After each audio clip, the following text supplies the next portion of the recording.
Kids shouldn't be thinking about this. That's an argument I've heard a lot of when the talk of LGBTQ plus in schools is brought up. When we talk about drag shows and pride and how kids should know that other things than straight and cis exist. Kids shouldn't be thinking about this. Let me tell you about a 12-year-old boy. This boy loved colors. This boy loved patterns. This boy had a journal and used these colors and patterns to make small designs on the back of it when he was bored at school. He wasn't thinking. He wasn't looking at boys or reading passages from the gay agenda or laughing in the face of God. The boy was drawing. The boy didn't even understand what gay was. The boy had an uncle who kept coming to family events with a man. His family called him gay, but to the boy, his uncle was just his uncle. The boy knew that gay was a word adults used to mean different, and that kids used to mean bad. The boy didn't think his uncle was bad or different, but other kids did.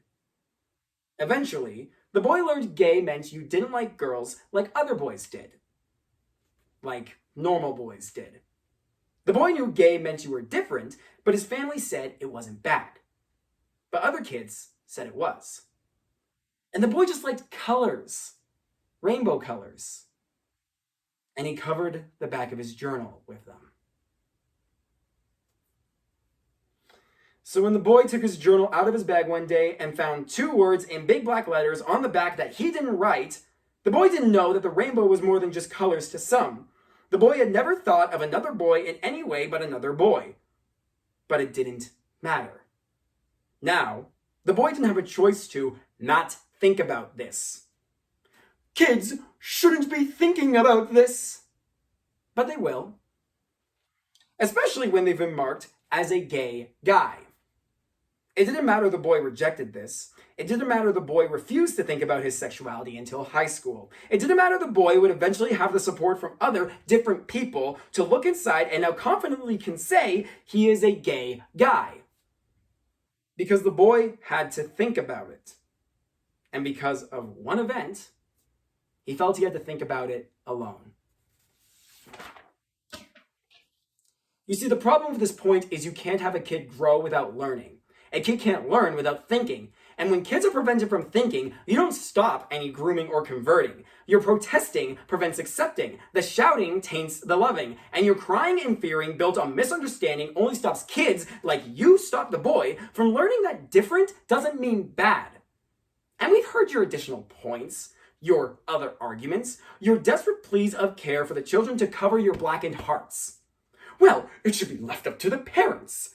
Tell it to the boy's partner, who now grapples with self-hatred and depression and suppression of emotion because their parents let them know their love was conditional.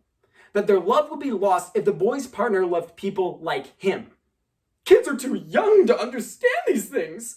Tell it to the boy's friends, friend upon friend upon friend, who couldn't explain why their names made them shiver, why certain expectations made them quiver, why their brain couldn't connect with the body of the teen they saw in the mirror.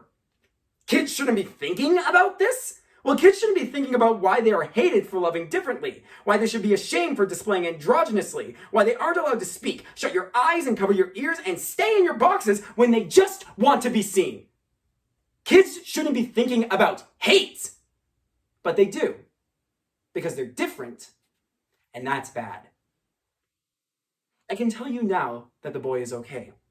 The boy has a family to show what love is. The boy has friends to encourage his quirks. The boy has a partner who fits with them in more ways than whether they can make kids that shouldn't need to think about things. The boy is okay, but he didn't escape unscathed. So, a final message from the boy. I wish I wasn't different. I wish I didn't have to think about this. I wish I could walk and talk and enjoy my life without being reminded that you think I'm different and bad. But I am different. And I can't change that. And that's good.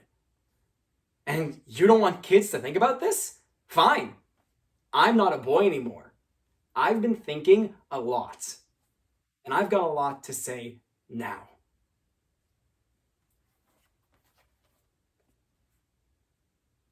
So let's talk.